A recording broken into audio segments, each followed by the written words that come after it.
वर्तमान समय में कबीर बहुत प्रासंगिक है। नए जो बच्चे हैं वो भी कबीर को गा रहे हैं, वेस्टर्न पद्धति में भी लोग गा रहे हैं।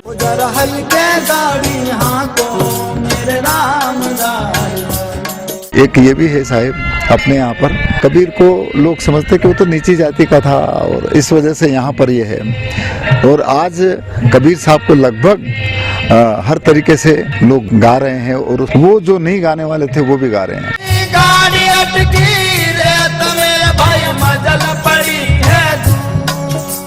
आज कबीर साहब को लोक परंपरा के रूप में गाने वाली हजारों मंडलियां हो गई। ये मुझे फक्र भी है और मुझे एक तरह से एक आत्मिक शांति है कि आज गांव-गांव में लोग कबीर को गा रहे हैं और कबीर को गा ही नहीं रहे हैं, कबीर को जी भी रहे हैं।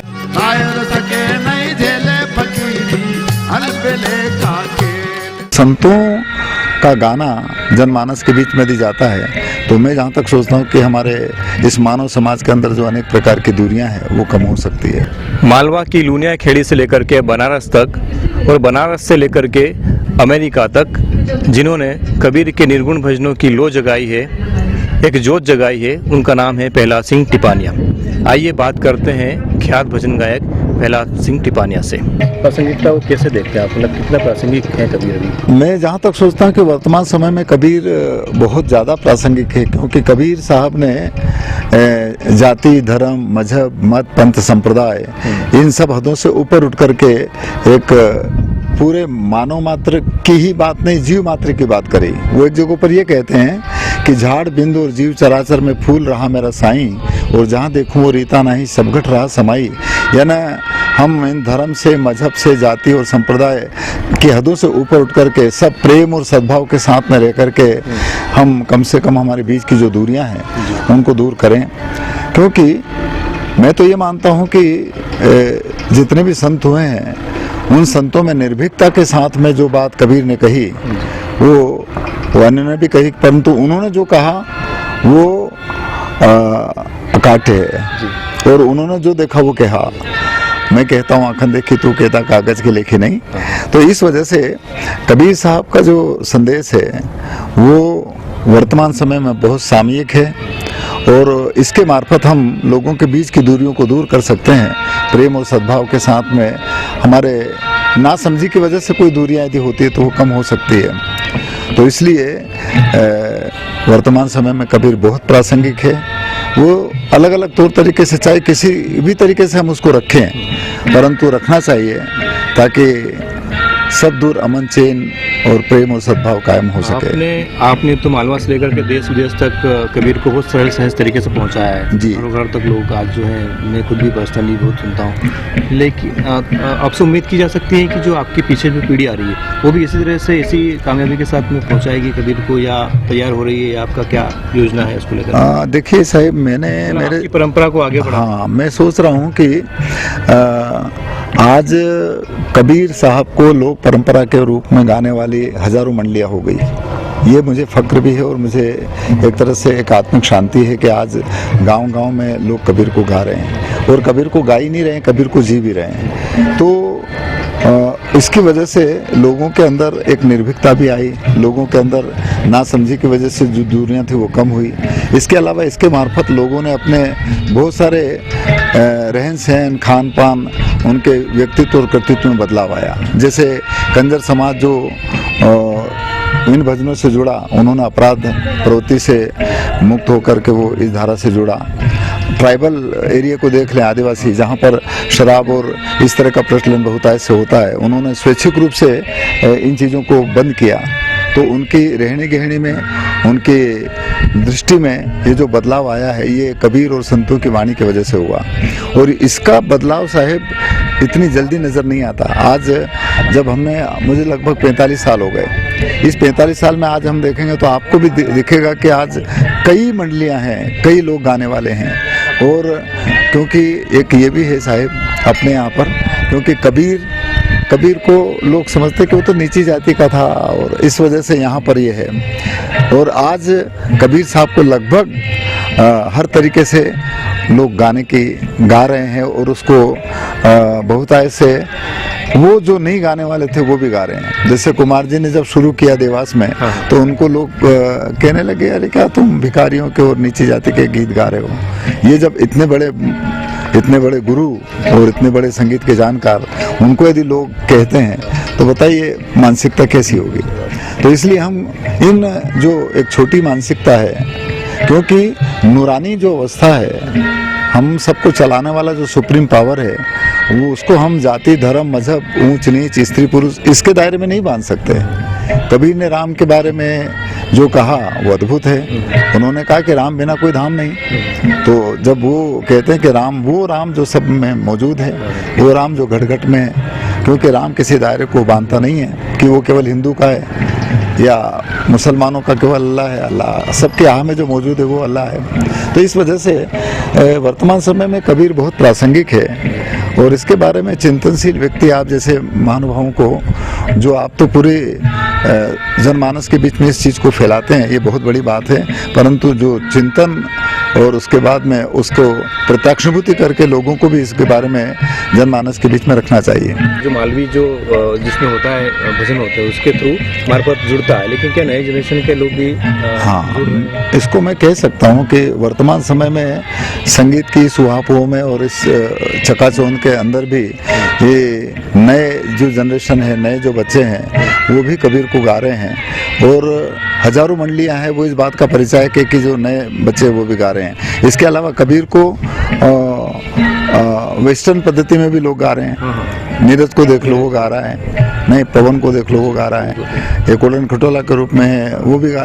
तो किसी भी तरीके से गा रहे हैं पर कबीर को गा रहे हैं, संतों को गा रहे हैं। और संतों का गाना जनमानस के बीच में यदि जाता है तो मैं जहाँ तक सोचता हूँ कि हमारे इस मानव समाज के अंदर जो अनेक प्रकार की दूरियां हैं वो कम हो सकती है। मैंने 3-4 बार कबीर यात्रा में रुनिया क्रिज लगा करके बाकी शहरों में भी मैं साथ में और हमारे मित्रों के साथ आया हूँ।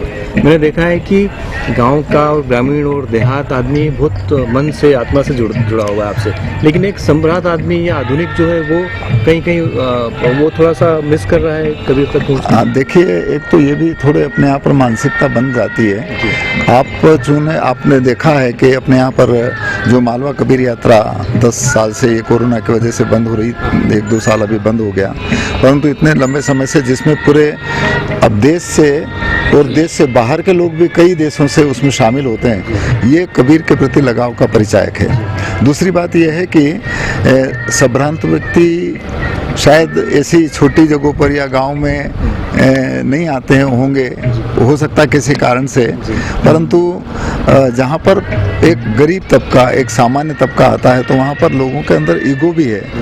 और कबीर के साथ में जो इंसान जुड़ता है उसके अंदर का जो ये अहम है, उसके अंदर का जो एक ईगो है वो कम होता है। क्योंकि वो तो ये कहते हैं कि जो तुम आओ हल्का होकर तजो मान का भारा, और ऐसी रहनी रहो मेरे अवधु से उतरोगा पारा। तो जो कबीर से जुड़ गया वो उनके अंदर इतना होने के बाद भी वो गल जाता है, वो सरल होता है, वो सहज होता है और वो सबके हित और हिफाजत के लिए काम करता है। राजनीति में के मार्फत सेवा देने की कोशिश की, लेकिन आपको लगता है कि वो फैसला सही था गलत था? आपका जो क्षेत्र है जी, देखिए, मेरा राजनीति से उतना लगाव तो है नहीं, फिर भी पार्टी ने यदि मुझे उस के लिए चुना तो मैं पार्टी को साधुवाद ज्ञापित करूं, परंतु उसमें रह करके मैंने ज़रूर ये देखा कि एक समर्पण जो है वो उसमें राजनीति में भी लोग सेवा कर सकते हैं और कर रहे हैं। वो कितने करते हैं, कैसे करते हैं, एक अलग विषय है, क्योंकि उसमें रह करके प्रशासनिक तरीके से हम पूरे मानव समाज के लिए एक अच्छा काम कर सकते हैं। और वो हम भी उसमें रहते तो हम भी कोशिश करते हैं। और जो लोग कर रहे हैं वो करें, क्योंकि सबका अपना अपना नज़रिया और दृष्टिकोण होता है। परंतु मुझे उसमें जाकर के लगा कि शायद हम उसमें रह कर के आध्यात्मिक तरीके से एक बदलाव लाना चाहते हैं बिल्कुल सही बात। कि एक सही रूप से और एक सकारात्मक दृष्टि के साथ में हम सबके लिए एक अच्छा काम कर सकते हैं, क्योंकि पार्टी का दायरा बनने के बाद में नहीं होना चाहिए। मैं ऐसा मानता हूँ, कोई भी पार्टी, कोई भी विचारधारा के लोग जब वो बन जाते हैं तो फिर वो सबके होते हैं। प्रधानमंत्री केवल बीजेपी के या कांग्रेस के या जो भी हैं वो नहीं है, वो तो सबके हैं, पूरे देशवासियों के, पूरे देश का है, और उनका सम्मान करना चाहिए, और वो भी सबके लिए एक समान काम करें। अगर आगे फिर से आपको इस तरह से पॉलिटिक्स में देखिए, मेरा व्यक्तिगत रूप से तो इस तरह का नहीं है, परंतु वर्तमान समय में पॉलिटिक्स जो है वो साहिब एक समर्पित रूप से काम करने की शायद उतनी नहीं है जितना होना चाहिए। तो उसमें अभी तो मेरा ऐसा कुछ है नहीं, फिर भी मैं तो राजनीति में नहीं रहने के बाद भी ये संतों की वाणी का मेरा जब तक शरीर चलेगा तब तक काम करूंगा, और मैं केवल इसी देश के लिए नहीं, पूरे दुनिया के लिए काम करूंगा। और इसीलिए कई देशों में जब जाने के बाद में हमें कबीर का जो रिस्पांस वहाँ पर मिला है वो अद्भुत है, क्योंकि विदेशों में जाति उतना नहीं है, क्योंकि इंडिया की सीमा से जैसे ही बाहर गए तो वहाँ तो जाति वाति है ही नहीं, वहाँ रंग भेद जरूर हो सकता है। इसलिए कबीर को उतना, या संतों की वाणी को उतना ज़्यादा अप्रिशिएट वहाँ लोग करते हैं, क्योंकि वो उसको खुद को मैंने करके देखने का, और कबीर के हर पदों में हम करके देखने की बात है, हम कर सकते हैं, उसका एहसास हो सकता है, सबको हो सकता है, जिसमें कोई बाउंड्रियां नहीं होती है। तो इस वजह से कबीर के प्रति है, सब दूर है।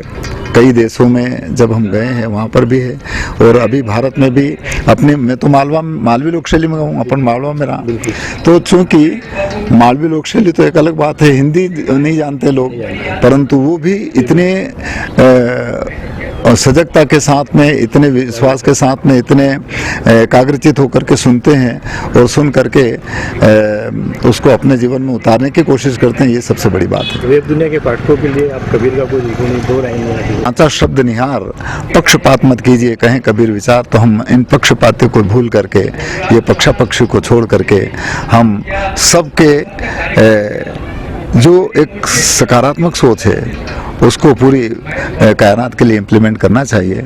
इसलिए होगा धीरे धीरे रे मना, और धीरे सब कुछ हो, माली सींचे सो घड़ा, और ऋतु आवे फल हो।